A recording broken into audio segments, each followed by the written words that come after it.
بسم اللہ الرحمن الرحیم۔ السلام علیکم۔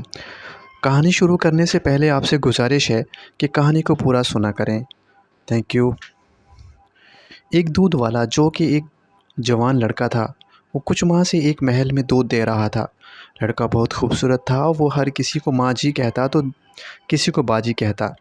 سب لوگ اس کے دودھ سے بہت خوش تھے کیونکہ وہ بہت سے سب خوش ہو کر بات کرتا، سب کی بات بہت عزت کرتا، اس میں ملاوٹ نہیں کرتا تھا اور اس وجہ سے دودھ کا دام بھی اپنی مرضی کا لیتا تھا۔ اس بات سے کا کوئی مسئلہ نہیں تھا۔ جس محلے میں وہ دودھ دیتا تھا وہاں اسلم نام کا ایک کرایہ دار رہنے آیا۔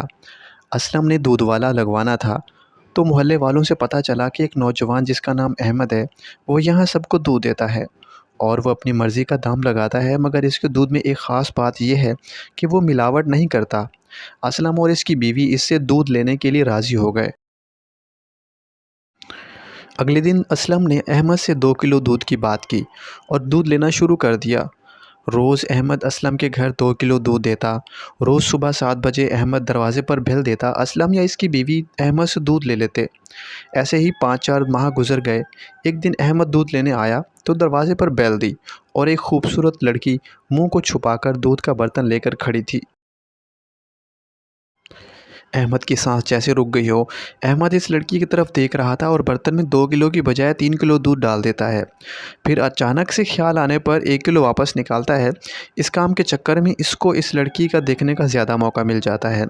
اگلے دن جب احمد اس گلی میں جاتا ہے تو اسلم اسے ہمسائے سے بات کرنے پر پتہ چلتا ہے کہ وہ اسلم کی بڑی بیٹی سحر ہے، جو کہ یونیورسٹی میں پڑھتی ہے۔ بہت اچھی لڑکی ہے، محلے کے بچے بھی اس کے پاس پڑھنے جاتے ہیں۔ اسلم اور اس کی بیوی شہر اپنے رشتہ داروں کے پاس گئے ہوئے ہیں، اس لیے اس کی بیٹی دودھ لیتی ہے۔ احمد جب اس گھر میں داخل کیا تو شہر دروازے پر آئی۔ احمد انگلش میں شہر سے بات کی، جس سے شہر کو پتہ چلا کہ یہ لڑکا تو پڑھا لکھا لگتا ہے۔ وہ دودھ لے کر جلدی اندر چلی گئی۔ اب سحر دودھ لینے آتی کیونکہ اس کے امی ابو گھر پر نہیں تھے۔ احمد روز سحر سے کسی نہ کسی بہانے سے بات کرتا۔ سحر کو بھی اس بات کرنا اچھا لگتا، مگر وہ اپنے ابو سے ڈرتی تھی، لیکن دونوں میں ایک دوستی والا رشتہ بن چکا تھا۔ لیکن احمد کو اس پیار کرنے لگا تھا۔ احمد نے جب یہ بات سحر سے کی تو وہ جلدی سے اندر چلی گئی اور پھر دودھ لینے اپنے چھوٹے بھائی کو بھیج دیتی تھی۔ سحر کی اس بات کو لے کر احمد بہت پریشان تھا۔ جب سحر نے کچھ دن احمد کو نہ دیکھا تو ایک دن الجھن میں پڑ گئی کیونکہ وہ بھی اسے پیار کرنے لگ گئی تھی۔ اگلے دن سحر خود گئی دودھ لینے اور اپنے دل کی بات کہہ دی، جس سے احمد بہت خوش ہوا۔ سحر نے بتایا کہ اس کے گھر والے شادی کے لیے نہیں مانیں گے، دونوں نے اکیلے میں رہنے کا سوچا۔ ایک دن جب احمد دودھ لینے آیا تو سحر نے بتایا کہ وہ گھر پر اکیلی ہے۔ احمد نے اندر ملنے کا کہا۔ سحر مان گئی اور دونوں کمرے میں ملنے گئے۔ دونوں مل کر بہت خوش تھے۔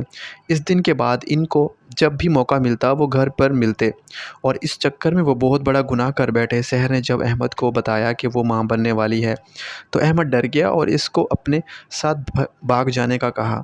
سحر اپنے باپ کے ڈر سے تو مان گئی، لیکن پھر منع کر دیا اور اندر جا کے دروازہ بند کر لیا۔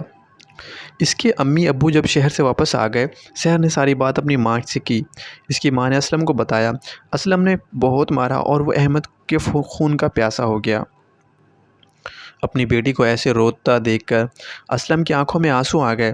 اس نے احمد کو اپنے گھر بلوایا اور دونوں کی شادی کرنے کا فیصلہ کر لیا۔ اسلم اور اس کی بیوی بھی مان گئے کیونکہ لڑکا بھی سحر کی طرح پڑھا لکھا تھا۔ اس طرح دونوں نے شادی کر لی اور ان کی محبت کامیاب ہو گئی، مگر جو غلطی وہ شادی سے پہلے کر بیٹھے تھے اس لیے وہ شرمندہ تھے۔ Thank you for watching. آپ سب سے گزارش ہے کہ سپورٹ کیا کریں، اگر کوئی کچھ